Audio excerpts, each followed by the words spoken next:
shadowy flight into the dangerous world of a man who does not exist. A young loner on a crusade to champion the cause of the innocent, the helpless, the powerless, in a world of criminals who operate above the law.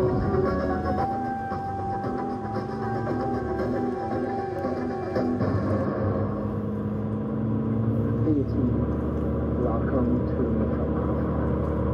No one in trouble when you see how woke General Millie Cyrus is. And you heard the guy, right? He somehow believes that he's the Attorney General or a Democrat prosecutor, labeling the motives and the actions as being white rage, and that these people were trying to overturn the election or overthrow the government. And this is not true, of course. You're talking about people that were protesting and trespassed. That's it. And you actually saw this happening in the Capitol even years before, Black Lives Matter and other people. So did he think that was black rage? No. Because he's so woke, he's such a Democrat, he has to label all of this as being some kind of a racist mob to smear Republicans and conservatives. Make no mistake, General Mark Millie Cyrus is a Democrat.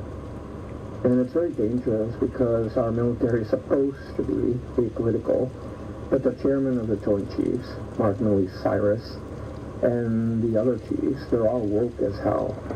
And they're all peddling the critical race theory while pretending they're not. And you had Millie Cyrus kind of bragging that he was reading Karl Marx and Lenin, but he didn't read Mein Kampf. How come? Because there would be blowback. But if you actually read Mein Kampf, you would know that everything Mark Millie Cyrus is doing and saying is exactly what Hitler wanted from the German Wehrmacht. And so to be a student of history means you have to study all of history, not just one angle. But he's a Democrat. He can't help himself. And you need no further proof about this guy being a complete leftist to look at two events. The inauguration, and you saw the clip. He was there cavorting around with the camel toe, flirting with Kamala Harris. And it was just not becoming of his position, right? So as chairman of Joint Chiefs, he's supposed to stand there, but not, grab Kamala's arms and hands and, look into her eyes and I love you. No, I love you. No, I love you more. And it was so embarrassing to watch. But the other event is what happened after the Lafayette Square incident where President Trump walked from the White House to the church and held up the Bible. Remember that? Well, the left at the time claimed that the White House instructed the police to remove these protesters so that President Trump could have this photo op. That's what they called it. And when he was walking to the church, General Milley was there walking as well as the Attorney General Bill Barr. Now, not soon afterwards, he made some kind of a video, like a hostage video, saying that he shouldn't have walked with Trump and he's so embarrassed about it. It was wrong and the military should not get involved. And he was actually buying into the lie that the president had ordered the police to remove the protesters for the photo op. So he's using a left-wing lie to then try to strengthen it by saying that he shouldn't have walked with President Trump, when it was really a harmless walk. And now we know, of course, after the election, that no, this clearing of the protesters was decided many days before and had no White House involvement. So his little hostage video there was a complete lie. And so his premise for not walking with Trump, or at least not wanting to walk with Trump, but having done it, was basically a lie. And so anybody could do what he did. What's to stop someone else from going to, say, City Walk and cutting a deal with them?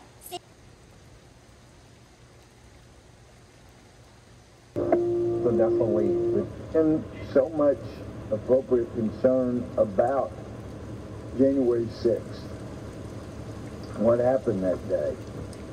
Unfortunately, we don't know all that happened that day. There are some major questions that need to be answered. We know that the former chief of the Capitol Police testified that they got no intelligence from the FBI about potential violence on January 6th. And, you know, there were lots of stories about people that were here at the Capitol on January 6th that may have carried a Confederate flag, may have had red and MAGA or Trump, but there was Capitol Police that told me the day before, hey, we've heard there's going to be people that hate Trump that are going to be trying to blend in, and there is going to be violence, and we're concerned about it. But the chief of Capitol Police said they got no intel like that from the FBI. An article a few days ago from Revolver says unindicted co-conspirators in the January 6th cases raised disturbing questions of federal foreknowledge. It's June 14th. And I saw my friend Tucker Carlson cover this last night. But this is really disturbing, and this is something that I know from my time here in Congress has disturbed Democrats and Republicans alike across the aisle, because we don't like to see government agents stirring up trouble or find that there are criminal acts that would not likely have occurred had not the federal government been participating.